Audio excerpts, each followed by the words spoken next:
الذين آمنوا ولم يلبسوا إيمانهم بظلم أولئك لهم الأمن وهم مهتدون۔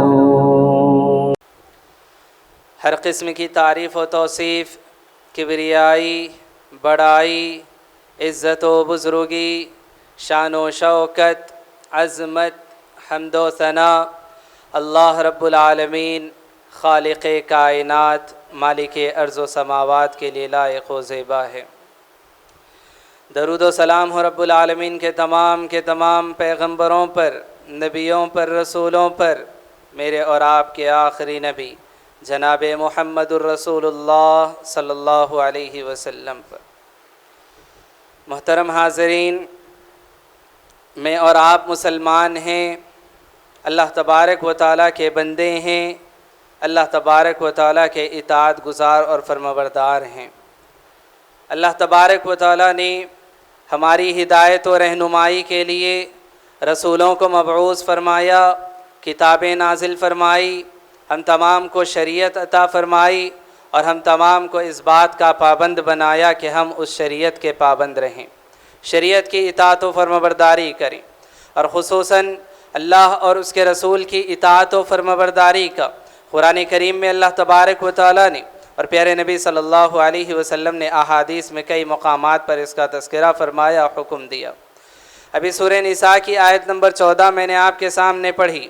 اللہ تبارک و تعالیٰ نے فرمایا وَمَن يَعْصِ اللَّهَ وَرَسُولَهُ، جو اللہ کی اور اس کے رسول کی نافرمانی کرے، وَيَتَعَدَّ حُدُودَهُ، اور اس کے حدود کو پامال کرے اور اس کے حدود میں زیادتی کرے، يُدْخِلْهُ نَارًا خَالِدًا فِيهَا، تو وہ اسے جہنم میں داخل کرے گا جس میں وہ ہمیشہ رہے گا۔ وَلَهُ عَذَابٌ مُّهِينٌ، اور اس کے لیے رسوا کن عذاب ہے۔ محترم حاضرین، اللہ اور اس کے رسول کی اطاعت اور فرمانبرداری کا حکم دیا گیا۔ اللہ تبارک و تعالیٰ نے جہاں قرآن کریم میں اپنی اطاعت کا حکم دیا، وہیں پر پیارے نبی صلی اللہ علیہ وسلم کی اطاعت کا بھی حکم دیا، اور جہاں اپنی نافرمانی سے روکا، وہیں پر پیارے نبی صلی اللہ علیہ وسلم کی نافرمانی سے بھی روکا۔ اگر ہم اطاعت رسول اور اسی طرح سے اللہ تبارک و تعالیٰ کی اطاعت کے سلسلے میں ہم دیکھیں، صحابہ کرام رضی اللہ عنہم کس طرح سے اللہ اور اس کے رسول کی اطاعت و فرمانبرداری کرتے تھے، بہت ساری مثالیں ہمیں مل جائیں گی، اور یاد رکھیں ایسی مثالیں بھی ملیں گی کہ قیامت تک دنیا ویسی مثالیں پیش کرنے سے قاصر ہے۔ جمعہ کا دن ہے، جمعہ کے موقع پر ہم بیٹھے ہوئے ہیں۔ پیارے نبی صلی اللہ علیہ وسلم ایک مرتبہ خطبہ دیتے ہوئے پیارے نبی صلی اللہ علیہ وسلم نے فرمایا اجلسو، بیٹھ جاؤ۔ صحابہ کرام رضی اللہ عنہم کا یہ حال تھا کہ بیٹھ گئے، سب کے سب بیٹھ گئے، اور پیارے نبی صلی اللہ علیہ وسلم نے دیکھا کہ ایک آدمی ہے کہ جو مسجد کے دروازے پر بیٹھے ہوئے، مسجد کے دروازے پر چوکھٹ پر بیٹھے ہوئے ہیں۔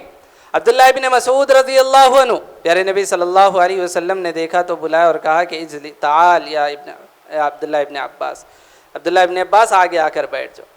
تو یہ صحابہ کی اطاعت و فرمانبرداری تھی کہ جہاں بیٹھنے کا حکم مل گیا وہاں بیٹھ جانا۔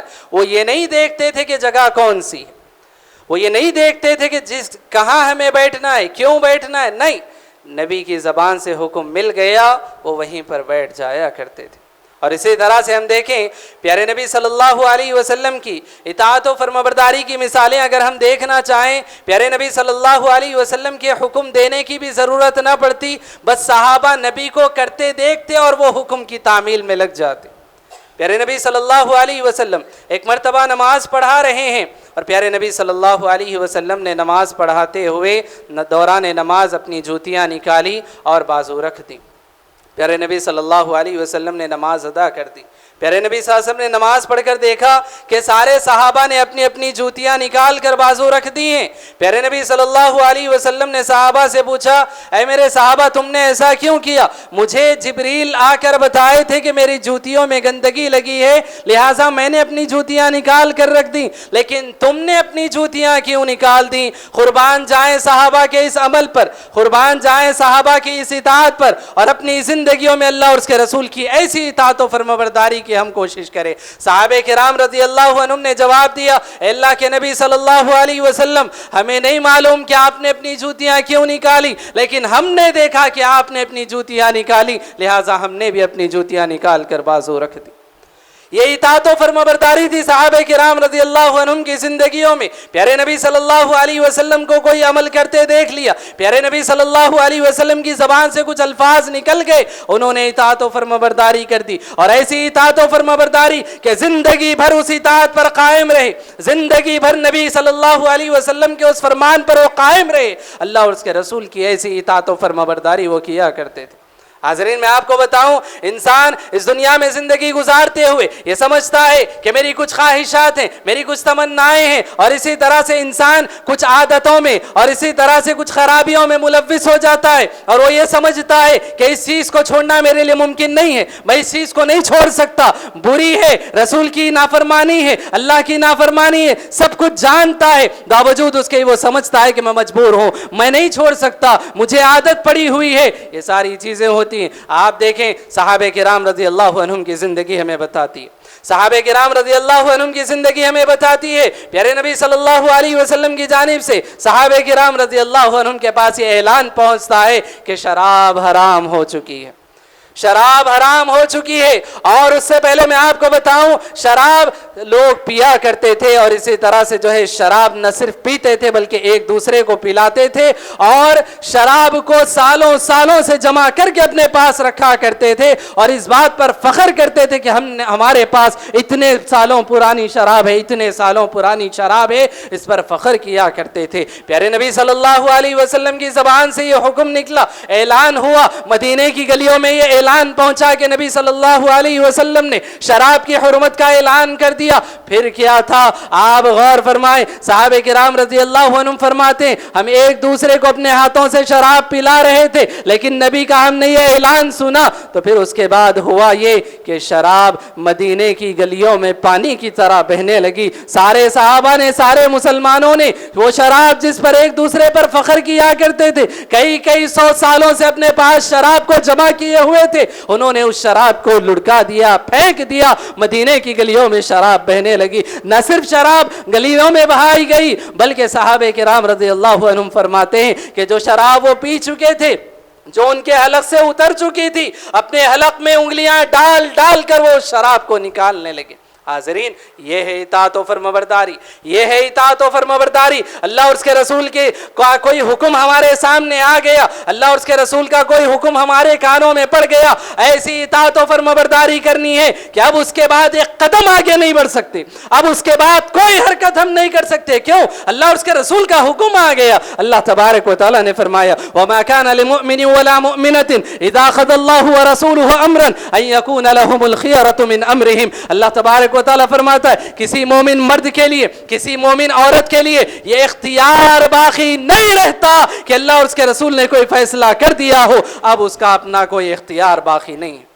اللہ اور اس کے رسول نے کوئی فیصلہ کر دیا ہو، اب اس کا اپنی زندگی پر کوئی فیصلہ نہیں، اب اس کا اپنی زندگی پر کوئی اختیار نہیں۔ کیوں؟ اللہ اور اس کے رسول کا فیصلہ اس کی زندگی میں ہو چکا ہے۔ تو محترم حاضرین، ہم مسلمان ہیں، ہم شریعت کے پابند ہیں، ہماری زندگیوں کا فیصلہ ہو چکا ہے۔ اللہ تبارک و تعالیٰ نے ہماری زندگی کہ کیسی زندگی گزاری جائے، کیا کیا جائے، کیا نہ کیا جائے، اللہ اور اس کے رسول نے اس بات کا فیصلہ کر دیا ہے۔ اب انسان ان احکام سے اگر آگے بڑھتا ہے، اس کی مخالفت اگر کرتا ہے، اللہ اور اس کے رسول کے حکم کی نافرمانی کرتا ہے، ڈر جانا چاہیے، ڈر جانا چاہیے۔ اللہ تبارک و تعالیٰ نے فرمایا، فَلْيَحْذَرِ الَّذِينَ يُخَالِفُونَ عَنْ أَمْرِهِ أَن تُصِيبَهُمْ فِتْنَةٌ أَوْ يُصِيبَهُمْ عَذَابٌ عَلِيمٌ۔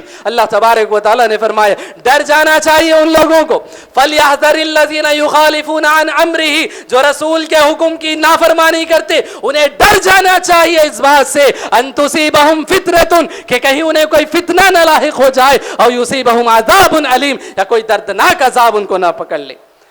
آپ یاد رکھیں، اللہ اور اس کے رسول کے حکم کی اگر مخالفت ہوگی، نافرمانی ہوگی، ضرور اللہ تبارک و تعالیٰ کی پکڑ ہوگی، ضرور اللہ تبارک و تعالیٰ کی پکڑ ہوگی۔ انسان فتنوں میں مبتلا ہو جائے گا، انسان اللہ کے عذاب سے دوچار ہو جائے گا۔ کچھ مثالیں میں آپ کے سامنے رکھنا ضروری سمجھتا ہوں۔ پیارے نبی صلی اللہ علیہ وسلم نے ایک آدمی کو دیکھا، اپنے بائیں ہاتھ سے کھانا کھا رہا ہے، ایک آدمی کو اللہ کے نبی صلی اللہ علیہ وسلم نے دیکھا کہ اپنے بائیں ہاتھ سے کھانا کھا رہا ہے. پیارے نبی صلی اللہ علیہ وسلم نے حکم دیا کہ اپنے داہنے ہاتھ سے کھانا کھاؤ, بائیں ہاتھ سے نہ کھاؤ.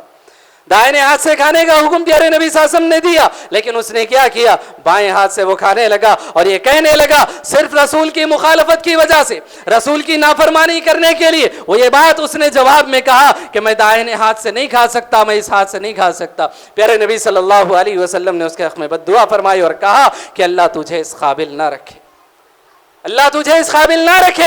آپ یاد رکھیں رسول کی اس نے نافرمانی کی, رسول کے حکم کی اس نے نافرمانی کی. صحابہ کرام رضی اللہ عنہم فرماتے کہ پھر کبھی زندگی میں وہ آدمی اپنے اس داہنے ہاتھ کو اپنے منہ کے قریب لے جانے کے قابل نہ رہا, وہ کبھی اپنے دائنے ہاتھ سے کھانے کے قابل نہ رہا. کیوں؟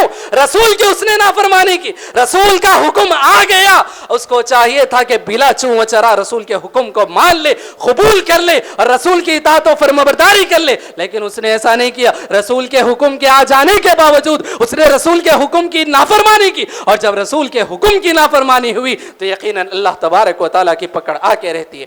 میں آپ کو بتاؤں, یہ تو ایک انسان کا معاملہ تھا. میں آپ کو بتاؤں صحابہ کرام رضی اللہ عنہم, صحابہ کرام رضی اللہ عنہم وہ صحابہ کہ جن کے سلسلے میں اللہ تبارک و تعالیٰ نے ساتوں آسمانوں کے اوپر سے اس بات کا اعلان فرما دیا, رضی اللہ عنہم ورضوا عنہ, اللہ ان سے راضی, وہ اللہ سے راضی. اسی دنیا پر وہ چل رہے تھے, پھر رہے تھے, اس سرزمین پر ان کے قدم تھے. اللہ تبارک و تعالیٰ نے آسمانوں میں جنتوں کے ان کے فیصلے فرما دیے. لیکن وہ صحابہ کرام رضی اللہ عنہم, جنگ احد کا موقع ہے, جنگ احد کا موقع ہے. آج ہم دیکھیں ہم مسلمان ہیں, اپنے آپ میں ہم یہ سمجھتے ہیں کہ ہم مسلمان ہیں, ہم مومن ہیں, ہماری ہر خطا معاف, ہماری ہر غلطی معاف, ہماری ہر نافرمانی معاف. نہیں, یاد رکھیں, یاد رکھیں کہ صحابہ سے نافرمانی ہوئی, اللہ نے پکڑ فرمائی, اللہ تبارک و تعالیٰ نے ان کی بھی پکڑ فرمائی. جنگ احد کا موقع ہے. پیارے نبی صلی اللہ علیہ وسلم نے کچھ صحابہ کرام رضی اللہ عنہم کو ایک مقام پر کھڑا کیا کہ دیکھو اس مقام پر تم حفاظت کرنا, یہاں پر کھڑے ہو جانا اور یہاں سے تم نہ ہٹنا. اگر ہم جنگ جیت جائیں تب بھی نہ ہٹنا, اگر ہم جنگ ہار جائیں تب بھی یہاں سے نہ ہٹنا. اور اس کے بعد پیارے نبی صلی اللہ علیہ وسلم جنگ میں مشغول ہو گئے, اور اس کے بعد معاملہ یہ ہوا, جنگ جب شروع ہوئی مسلمانوں کا غلبہ ہوا, اور اسی طرح سے جو ہے مسلمان غالب آنے لگے, اور جو دشمن تھے, جو کفار تھے, وہ پیٹ پھیر کر بھاگنے لگے.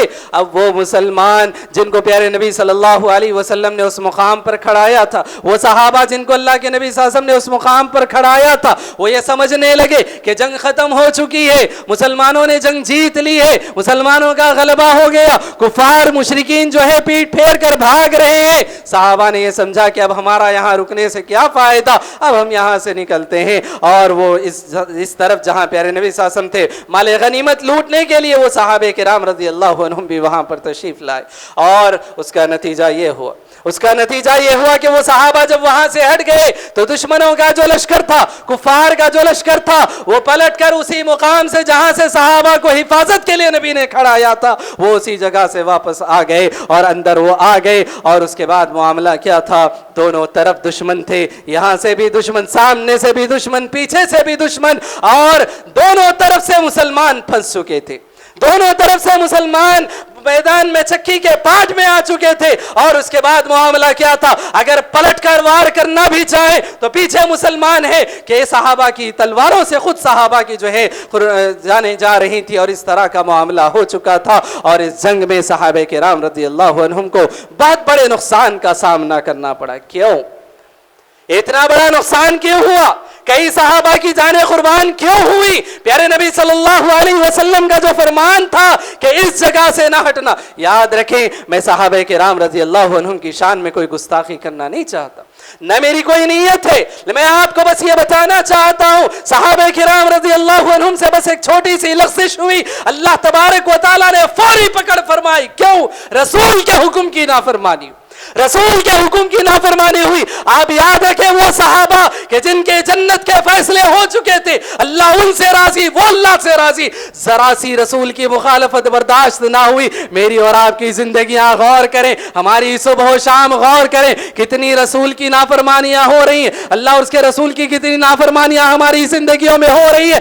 ڈرنے کی ضرورت ہے, خوف کھانے کی ضرورت ہے. جب کبھی اللہ اور اس کے رسول کی نافرمانی ہم کرنے لگے, ڈر جائے, خوف کھا جائے اور اس سے باز آ جائے. کتنے مسلمان ہیں اپنی داڑھیوں کو ہاتھ لگا رہے, پیارے نبی صلی اللہ علیہ وسلم کی سنت کو منڈوا رہے، کیا ڈر نہیں لگتا کہ رسول کی نافرمانی ہو رہی ہے؟ کتنے مسلمان ہیں جو اپنے کپڑوں کو ٹخنوں سے نیچے لٹکا رہے، کیا ڈر نہیں لگتا کہ رسول کی نافرمانی ہو رہی ہے؟ کتنے مسلمان ہیں دن رات میں کتنے ایسے کام چاہے معاملات میں ہو، چاہے عبادات میں ہو، چاہے کسی بھی طرح کے مسائل میں ہو، رسول کی نافرمانی ہو رہی ہے، ڈر جانا چاہیے، رسول کی نافرمانی ہو رہی ہے، ڈر جانا چاہیے۔ اور جمعے کے خطبے میں ہم بیٹھے ہوئے، ایک بات میں آپ کو بتاؤں، اس موقع پر بھی رسول کی نافرمانی ہو رہی، پیارے نبی صلی اللہ علیہ وسلم نے فرمایا، پیارے نبی صلی اللہ علیہ وسلم نے فرمایا کہ جمعہ کے دن جب لوگ بیٹھے ہوئے ان کی گردنوں کو پھلاند کرنا ہو، ان کی گردنوں کو پھلاند کرنا ہو، یاد رکھیں یہ رسول کی مخالفت ہے،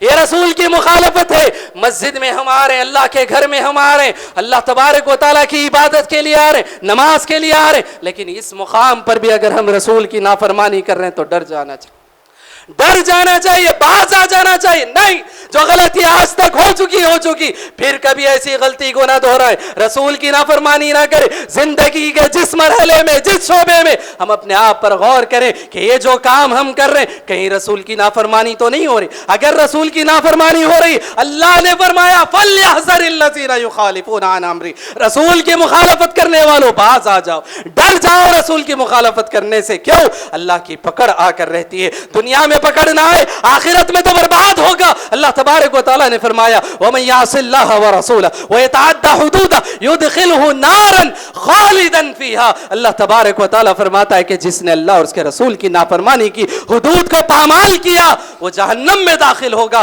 خالدًا فِيهَا، اس میں ہمیشہ ہمیشہ رہے گا، وَلَهُ عَذَابٌ مُهِينٌ، اس کے لیے رسوا کن عذاب ہے، ذلیل و رسوا کرنے والا عذاب ہے۔ تو دنیا اور آخرت میں اللہ اور اس کے رسول کی نافرمانی سے بچنے کی ضرورت ہے۔ رب العالمین سے ہم دعا کرتے ہیں کہ رب العالمین ہم تمام کو اللہ اور اس کے رسول کے احکام و فرامین کی اطاعت و فرمانبرداری کرنے کی توفیق عطا فرمائے۔ زندگی کے ہر شعبے میں پیارے نبی صلی اللہ علیہ وسلم کی زندگی کو اسوہ اور نمونہ بناتے ہوئے پیارے نبی صلی اللہ علیہ وسلم کے طور طریقے پر، آپ کی سنتوں پر عمل کرنے کی توفیق عطا فرمائے۔ چھوٹی بڑی ہر طرح کی رسول اللہ اور اس کے رسول کی مخالفت سے اللہ ہم تمام کو بچنے کی توفیق عطا فرمائے۔ رب العالمین ہمارے وہ مسلمان بھائی جو مظلوم ہیں، پریشان ہیں، فلسطین اور غزہ کے مسلمان ہیں، بے گھر ہیں، بے اولاد ہو چکے ہیں اور اس طرح سے ہر طرح کے مسائل سے وہ گھرے ہوئے ہیں، پروردگارہ ہم ان مظلوم مسلمانوں کے حق میں دعا کرتے ہیں کہ پروردگارہ تو ان کی مدد فرما، ان کا حامی ناصر و مددگار ہو جا، پروردگارہ ان کو امن و سلامتی کی زندگی نصیب فرما، ان پر رحم و کرم کا معاملہ فرما، پروردگارہ ظالموں کا خاتمہ فرما، ظالموں کی پکڑ فرما، پروردگارہ جس طرح سے تو نے حامان، نمرود، شداد، فرعون کی پکڑ فرمائی، پروردگارہ آج کے ان ظالم یہودیوں کی تو پکڑ فرما،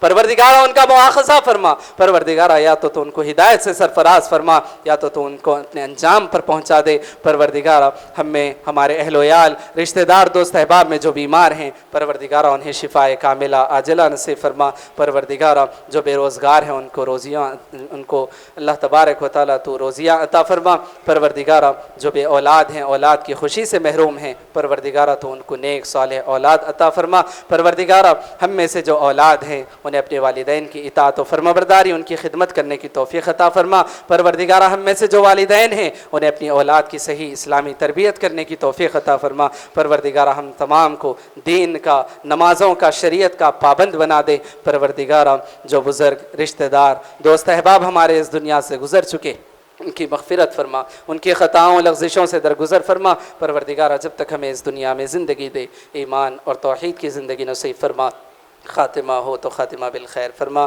آمین ثم آمین، وآخر دعوانا ان الحمد للہ رب العالمین۔